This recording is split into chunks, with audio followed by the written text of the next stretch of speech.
ಅಬಕಾರಿ ನೀತಿ ಹಗರಣದಲ್ಲಿ ಇಡಿ ಇಕ್ಕಳದಲ್ಲಿ ಸಿಲುಕಿರುವ ದೆಹಲಿ ಸಿಎಂ ಅರವಿಂದ್ ಕೇಜ್ರಿವಾಲ್ರನ್ನ 6 ದಿನ ಇಡಿ ಕಸ್ಟಡಿಗೆ ಒಪ್ಪಿಸುವಂತೆ ದೆಹಲಿಯ ರೋಸ್ ಅವೆನ್ಯೂ ಕೋರ್ಟ್ ಆದೇಶ ಹೊರಡಿಸಿದೆ.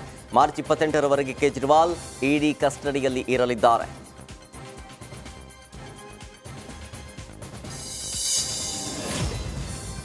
ಹಳೆ ಮೈಸೂರು ಭಾಗ ಕಬ್ಜಾಗೆ ಕಾಂಗ್ರೆಸ್ ರಣತಂತ್ರ ರೂಪಿಸ್ತಾ ಇದೆ.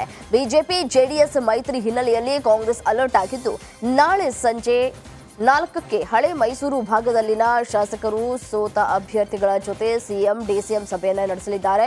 ಸಭೆಯಲ್ಲಿ ಕಾಂಗ್ರೆಸ್ ಅಭ್ಯರ್ಥಿಗಳನ್ನು ಗೆಲ್ಲಿಸುವ ನಿಟ್ಟಿನಲ್ಲಿ ಪ್ರತಿ ಶಾಸಕರು ಹಾಗೂ ಸೋತ ಅಭ್ಯರ್ಥಿಗಳಿಗೆ ಜವಾಬ್ದಾರಿ ಹಂಚಿಕೆ ಮಾಡಲಾಗುವುದು. ಜೊತೆಗೆ ಮೈತ್ರಿಯಿಂದ ಅಸಮಾಧಾನ ಇರುವಂತಹ ಸ್ಥಳೀಯ ಬಿಜೆಪಿ ಜೆಡಿಎಸ್ ನಾಯಕರನ್ನ ಸೆಳೆಯೋದಕ್ಕೆ ಟಾಸ್ಕ್ ಅನ್ನು ಕೂಡ ನೀಡಲಾಗುತ್ತೆ.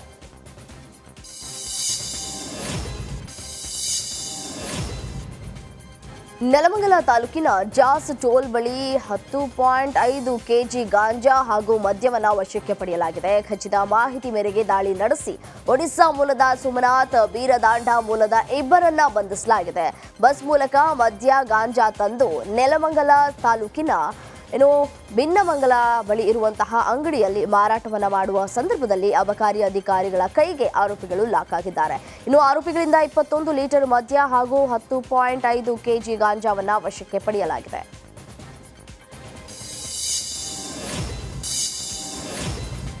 ಜಯಪ್ರಕಾಶ್ ಹೆಗ್ಡೆ, ಕೋಟಾ ಶ್ರೀನಿವಾಸ್ ಪೂಜಾರಿ ಭಾಷಾ ವಾರ್ ಶುರುವಾಗಿದೆ. ಭಾಷೆ ನಮ್ಮ ಬದುಕಿನ ಭಾಗ ಅಷ್ಟೇ.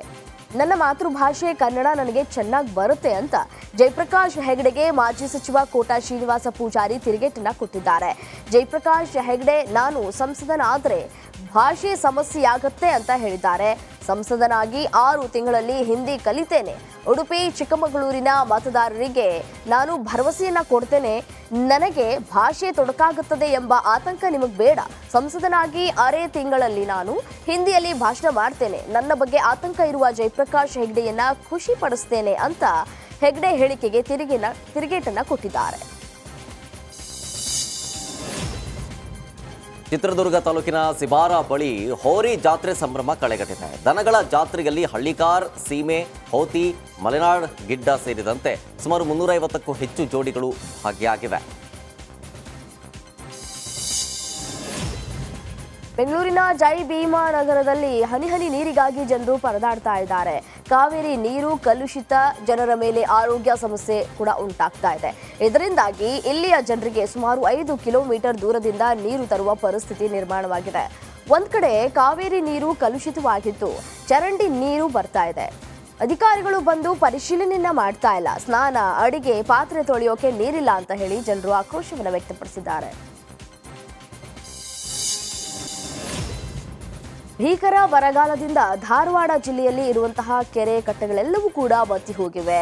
ಕುಡಿಯೋದಕ್ಕೂ ನೀರಿಲ್ಲದೆ ಜನರು ಪರದಾಡುವಂತಹ ಪರಿಸ್ಥಿತಿ ನಿರ್ಮಾಣವಾಗಿದೆ.